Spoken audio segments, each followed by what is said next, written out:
Y para el mensaje central de este día, como se habrán dado cuenta ahí en sus boletines, no hay título.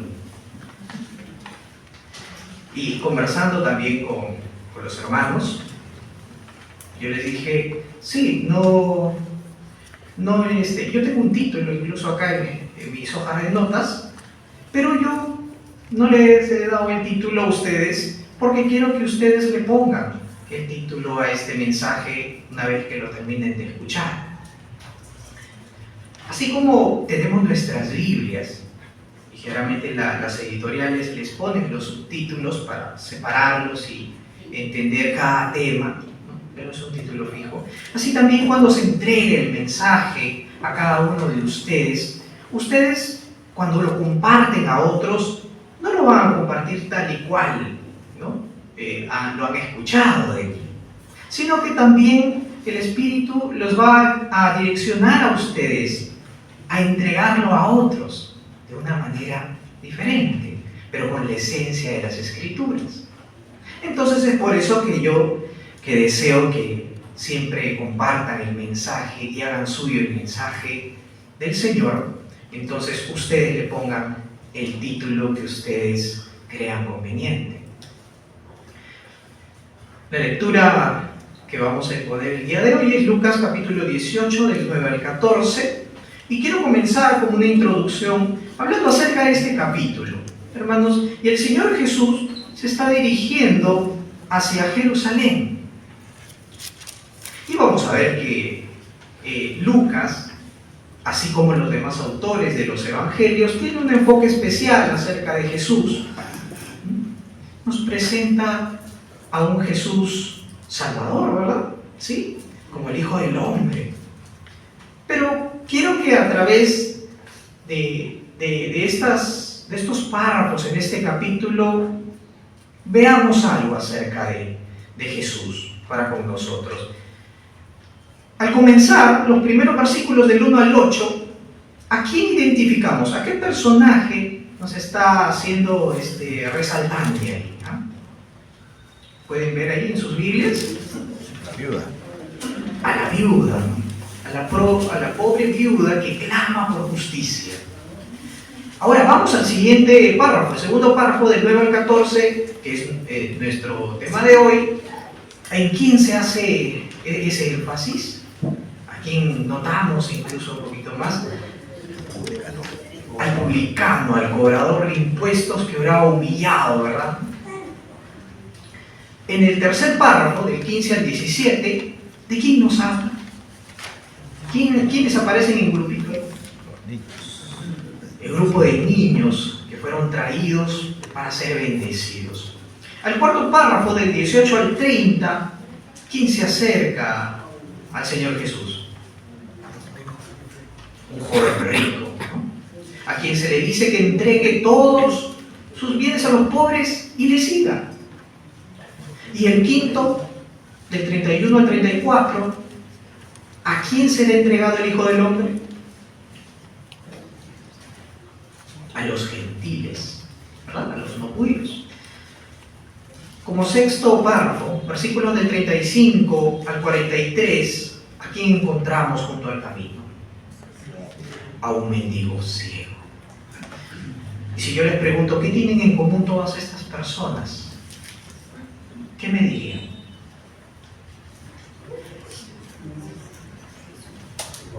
Que todas estas personas, hermanos, tienen una gran necesidad de Cristo, de su salvación para sus vidas.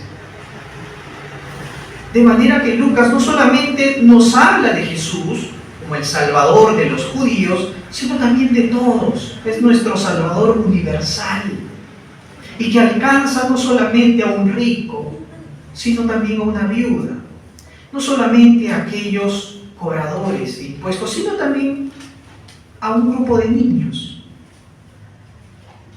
a todos los gentiles y judíos que creen en Él.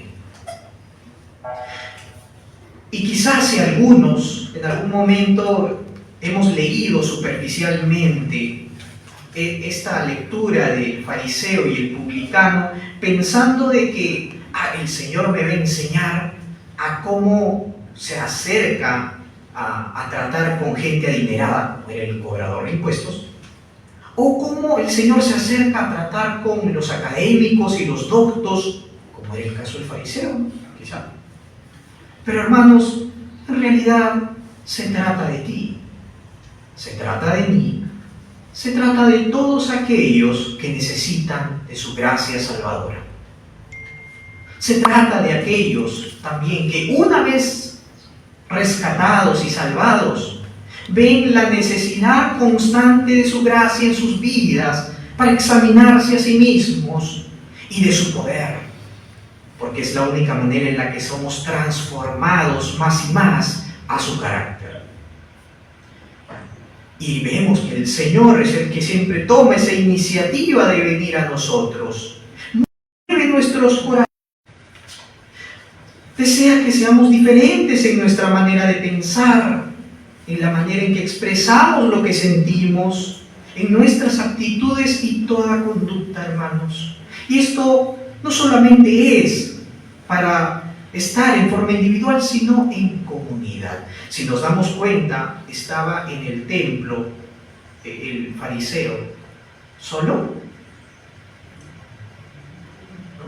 La parábola nos habla de que estaba un fariseo y un publicano, y sabemos que es una parábola, pero ¿quiénes van al templo? ¿No? Todos, una comunidad. Entonces, esto no se trata solamente individualmente de mí, sino también de mi relación con otros. Al congregarnos recurrentemente, venimos, nos sentamos, cuando tenemos que cantar nos levantamos, y quizá conocemos poco, o quizá solo el nombre de aquel que se sienta a nuestro costado el día de hoy. Y si tú lo miras, o que ya lo has visto de reojo, incluso si eres muy tímido, ¿encuentras alguna diferencia entre él y tú, o ella y tú, cuando vienen y están aquí hoy en la presencia del Señor? Cuanto más nos acercamos al trono de la gracia, más, hermanos, van a desaparecer todas esas diferencias que hacen que nos alejemos unos de otros. Y mejor vas a ver las virtudes de Cristo que hacen que nos acerquemos juntos y cada vez más hacia Él. En el desarrollo del mensaje, hermanos, quiero hablar de dos cosas. Acerca de la autojusticia, de la autojustificación, y acerca de la justicia por la fe. En la primera parte vamos a ver que la autojusticia genera desprecio hacia los demás. El versículo 9 comienza diciéndonos: ¿por qué el Señor se dispuso a enseñar esta parábola? ¿Por qué? Porque había un grupo de judíos que se consideraban justos a su propio parecer. Se autojustificaban. Y el hecho de que uno de los personajes de esta parábola sea un fariseo es para representar esa idea que tienen ellos en común y que la siguen. Hermanos, en este mundo caído y en nuestras relaciones personales, quizá habrán escuchado, ¿no?, yo me considero mejor que los demás. Alguien que diga eso, ¿no? Y que diga, por el hecho de que yo me considero mejor que otros, yo no perjudico, ni ofendo, ni daño a nadie. Lo vemos en los institutos, personas con este carácter en los trabajos, cuando un distrito está junto al otro y entre vecinos se ven y se tratan, y uno, ¿no?, y al interactuar uno muestra diciendo, soy mejor que tú. Y uno a veces se siente mal. Bueno, en este caso el grupo de los fariseos y sus seguidores se habían convencido de alcanzar la justicia de Dios por méritos propios. Y hermanos, en sus inicios este título de fariseos tenía gran valor, gran reconocimiento. En el primer siglo eran, muy distinguidos. El título fariseo, los separados, distinguidos entre el pueblo para consagrarse al Señor, para preservar la pureza de la doctrina. Esa era la preocupación. Y a pesar de las diferencias, estar en una situación donde sus hermanos están dispersos, poder procurar la unidad del pueblo, guiándolos al Señor conforme a sus mandatos. Pero al seguir la ley en un cumplimiento radical y obsesionado con sus propias tradiciones, les hizo tener una idea equivocada de estar en una posición superior ante Dios por encima de los demás.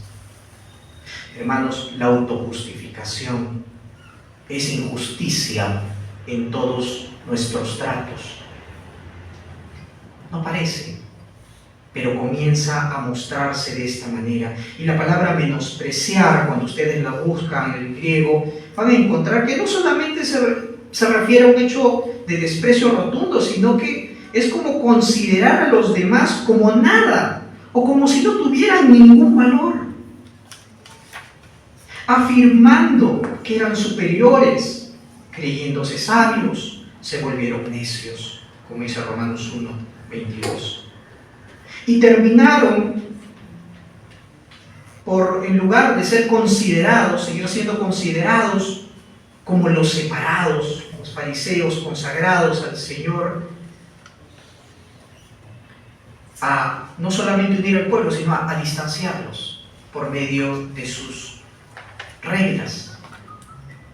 Incluso el texto de Isaías 65:5 nos va a dar una idea de eso cuando nos dice: quédate donde estás y no te acerques a mí, porque yo soy más santo que tú. Ese era su parecer. De esta manera no unían, sino que causaban división, distanciamiento. Ya no guiaban a la gente a Dios, lo guiaban hacia sí mismos. Así que cuando pensamos, hermanos, que podemos ser buenos ante Dios, o somos buenos ante Dios sin necesitar rendirnos a Cristo, esa autojusticia aflora, se hace evidente, se hace visible, muestra orgullo, muestra necedad, vanidad de mente, nos lleva a toda hipocresía y a despreciar a los demás.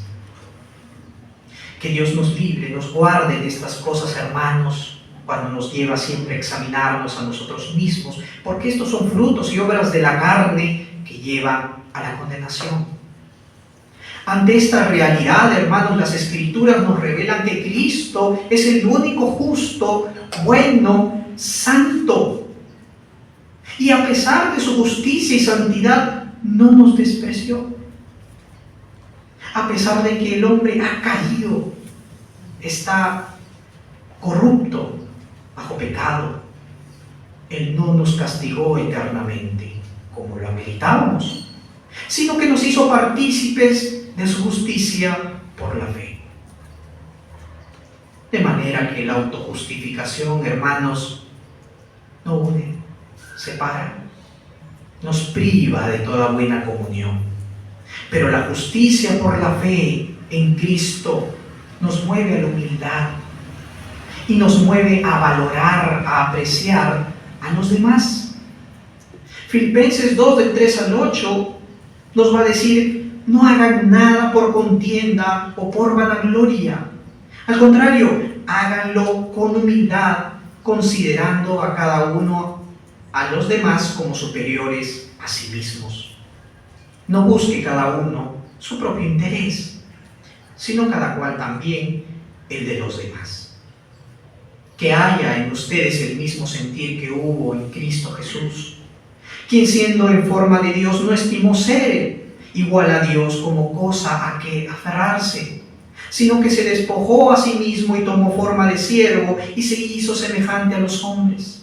Y estando en la condición de hombre, se humilló a sí mismo y se hizo obediente hasta la muerte y muerte de cruz.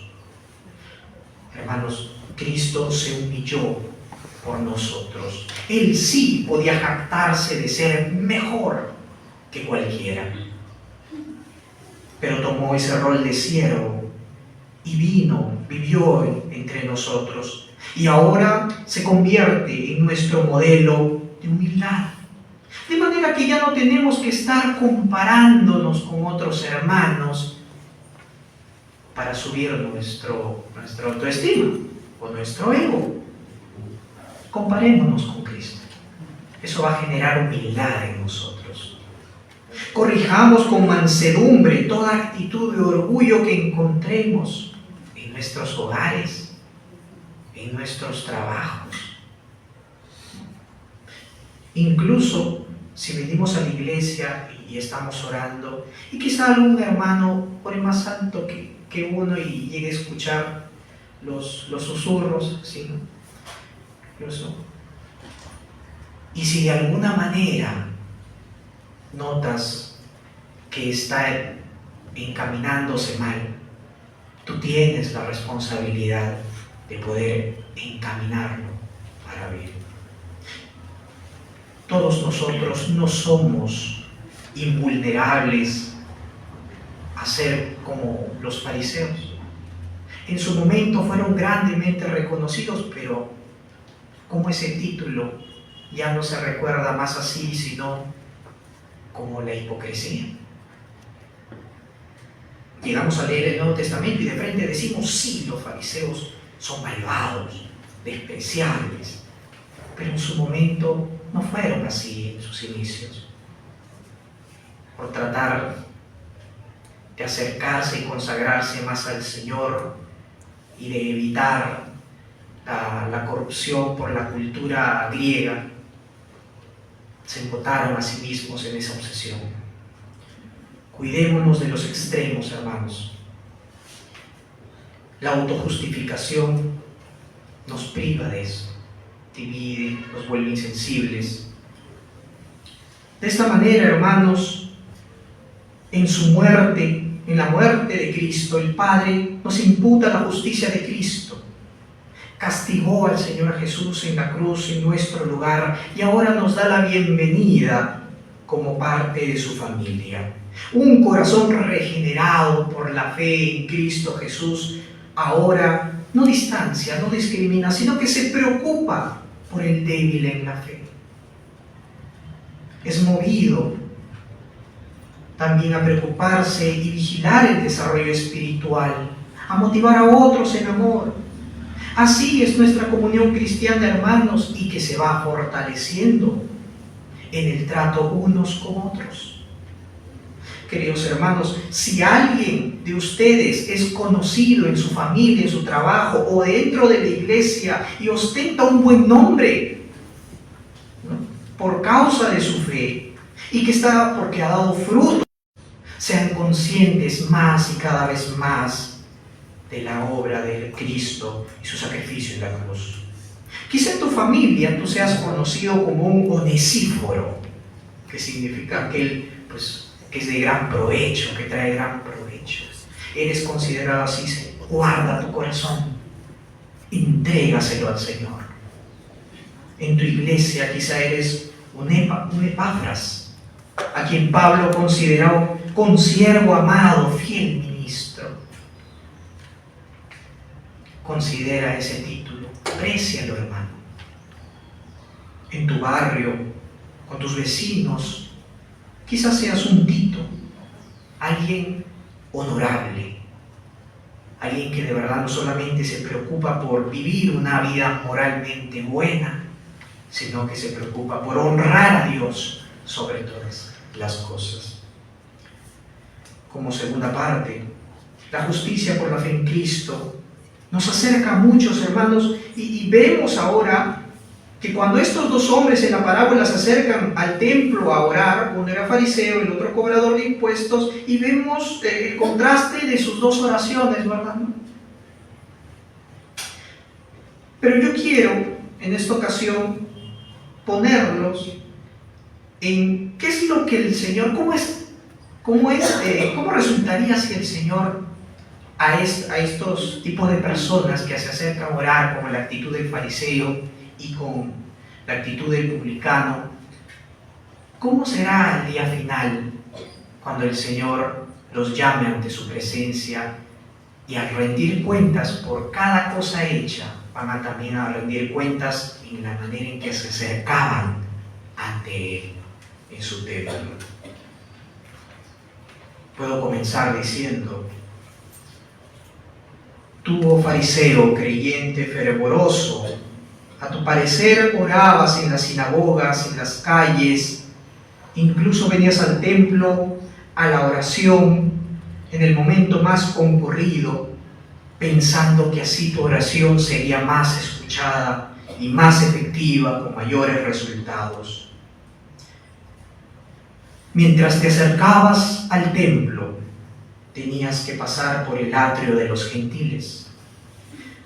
Y pasando por ese atrio, donde cualquier judío o gentil se acercaba a mí, tu corazón se ensoberbecía pensando: estoy más cerca del Señor que cualquier gentil, porque soy escogido de Dios, linaje de Abraham.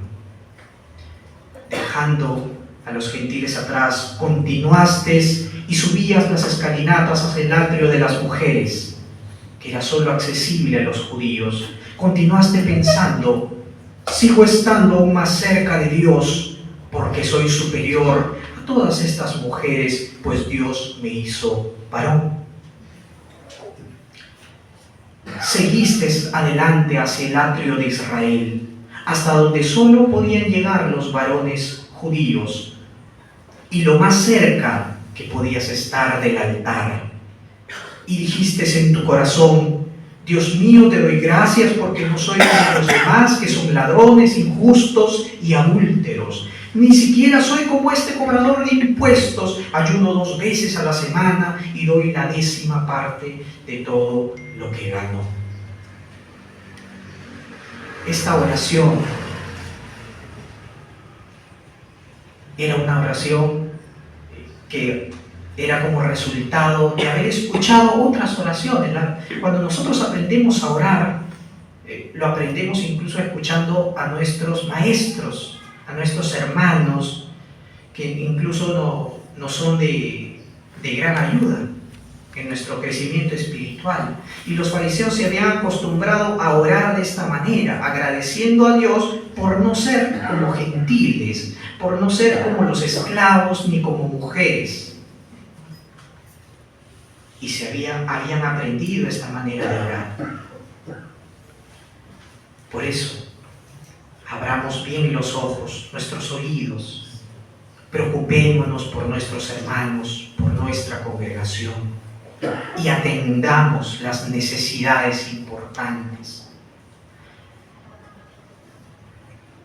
¿Qué es lo que el Señor le diría a este fariseo en el día final? Pienso yo: pobre alma, que sean abiertos los ojos de tu entendimiento. Compararte con tu prójimo solo te cegó. ¿Quién pensabas que era el más indigno? Es el que ahora está más cercano a mí. Y tú distas por mucho de todos ellos. Entiende ahora que pasando el atrio de los gentiles, la promesa de Dios se recibe por fe, para que sea por gracia, a fin de que la promesa sea firme para toda su descendencia, tanto para los que son de la ley como para los que son de la fe de Abraham, el cual es Padre de todos nosotros. Entiende que pasando por el atrio de las mujeres no hay hombre ni mujer, porque todos son uno en Cristo Jesús. Entiende que cuando te acercabas al atrio de Israel, tenías que saber que de todo aquello de que por la ley de Moisés no pudieron ser justificados, en Él es justificado todo aquel que cree. Miremos desde ahí, cerca del altar. Y cuando mencionaba que incluso ayunaba hasta 2 veces al año, eso podría ser referencia también al día de la expiación, donde era ley para que todos ayunaran al menos una vez al año. Y en el día de la expiación se preparaban 2 machos cabríos. En el día final no era que te miraras a ti mismo y ni miraras a tus costados. Era ahí, al macho cabrío, al Cordero de Dios. Él debía ser tu centro y el motivo por el cual servías en el templo, ofrendabas y ayunabas más de lo que deberías de hacer. La sangre del primer macho cabrío sacrificado se rociaba sobre el propiciatorio del altar para aplacar la ira de Dios. Y el segundo macho cabrío sería quitado, sacado del campamento para apartar, simbolizando el apartamiento de pecados fuera de su pueblo. Ambos sacrificios señalan los méritos de Cristo. Cristo fue ese macho cabrío sacrificado para alejar nuestros pecados así tan lejos como le está el oriente del occidente. De manera que somos santificados mediante la ofrenda del cuerpo de Jesucristo hecha una vez y para siempre. Como dijo una vez un predicador, la fe, hermanos, vacía al hombre de sí mismo para llenarlo de Cristo. Y cuando vamos ahora al cobrador de impuestos, ¿cómo se acercó al Señor? De manera diferente. Y podemos darle seguimiento. Vemos que dice que no se atrevía a acercarse lo más cerca al Señor, al altar, sino que desde lejos. Hermanos, tenemos que tener una clara conciencia de la santidad de Dios y de su justicia, de la justicia perfecta que Él nos exige, pero que jamás podremos alcanzar por nuestros propios méritos. Y claro, un cobrador de impuestos, hermanos, es una persona preparada, adinerada, con conocimiento de finanzas.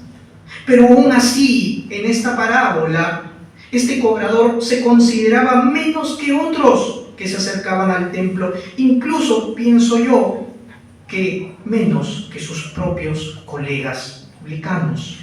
De manera que muestra una actitud sincera y una actitud humilde. Segundo, no se atrevía ni siquiera a levantar los ojos al cielo. Ahí vemos la clara conciencia de pecado que el Señor le mostró y la gran vergüenza por sus transgresiones. Como publicano al servicio de Roma, él habría vivido mucho tiempo aprovechándose y enriqueciéndose a costa de los impuestos. Era señalado cada vez que se acercan al templo, señalado por muchos como traidor, por trabajar por el enemigo, arrebatándoles lo poco a la gente humilde. Eran esclavos de la avaricia, amenazaban a la gente con denunciarles si no les pagaban el monto excesivo que les cobraban. Incluso aceptaban sobornos que ellos consideraban aceptable para pasar mercancías por contrabando incluso. Alteraban registros contables. Y cuanto más y más se acercaba posiblemente al templo, más memoria hecho en señal de profunda aflicción y decía: Dios mío, ten misericordia de mí porque soy pecador. Acabemos la confesión de pecados. Desde lejos, indigno siquiera de acercarse poco más al Señor, clama al Salvador. Clama al Dios lento para la ira, grande en misericordia. Y si nos vamos al texto griego, vamos a ver de que no solamente dice: Dios mío, ten misericordia porque soy pecador, sino que Él dice: sé propicio a mi pecado. Hilaskomai. Que se refiere: Señor, muéstrame misericordia. Muéstrame tu misericordia a mí en base al sacrificio que expiará mis pecados, que quitará mis pecados. Hermanos, antes, cuando el arca estaba en posesión de los israelitas y se hacía la ceremonia de expiación, la sangre cubría el propiciatorio, que era la tapa del arca de la alianza. En el arca vemos que estaban los 10 mandamientos, el maná, la vara reverdecida de Aarón. Hermanos, todo esto señala a Cristo Jesús, nuestro Señor. Y esa propiciación, hermanos, se cumple en nuestro Señor Jesucristo. Él es el que tiene el corazón de la ley y cumplió perfectamente en obediencia a todo ante el Padre. Él es nuestro verdadero pan de vida. Él es esa vara marchita, seca, que reverdeció.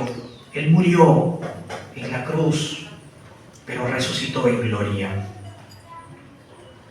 De esta manera, en Cristo Jesús, nos acercamos ante el Señor y somos reconciliados por Él. De manera como dijo el apóstol Juan, en esto consiste el amor, no en que nosotros hayamos amado a Dios, sino en que Él nos amó a nosotros y envió a su Hijo en propiciación por nuestros pecados. ¿Cuál es el resultado después de orar, después de exponer todo esto? ¿A quién es el que Dios justifica? Uno volvió a su casa justificado y el otro no. Cualquiera que se enaltece será humillado y el que se humilla será enaltecido, nos dice el versículo 14. Hermanos, el orgullo con ropaje de religiosidad no recibió nada de Dios. Volvió cargado con más pecados todavía. En cambio, la humildad revestida de arrepentimiento trajo sobre la vida de un gran pecador una gran salvación. Y hoy, hermanos, que vamos a celebrar la cena del Señor, el Señor nos llama ante su presencia en el templo en el que estamos hoy.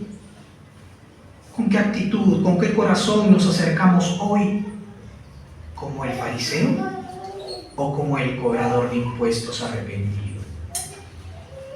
Ahora, gracias a la justicia de Cristo puesta a nuestro favor, podemos acceder a la cena del Señor. El Señor nos llama a participar de su cena, del pan, del vino que vas a beber, que simbolizan el sacrificio de nuestro Señor Jesucristo, que nos ha perdonado y nos ha reconciliado con Dios.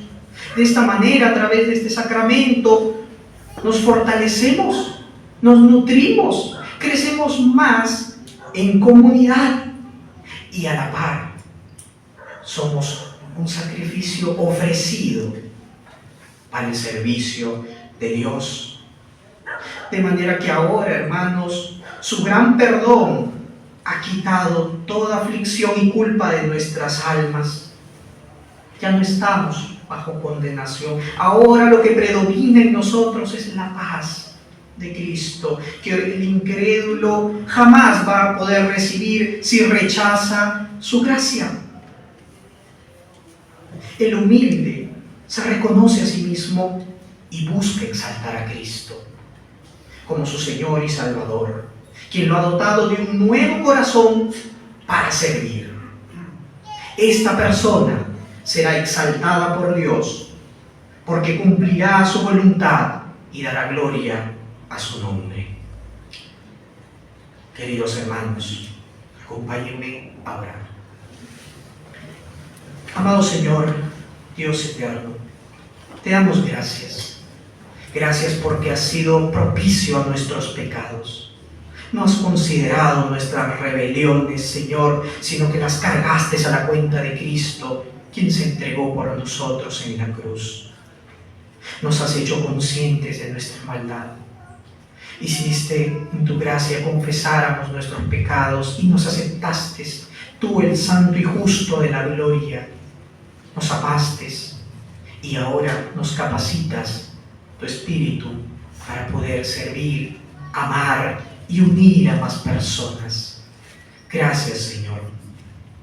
Oramos para que este mensaje nos haga meditar más acerca de las Escrituras, que podamos seguir la misma actitud humilde que Cristo nos mostró.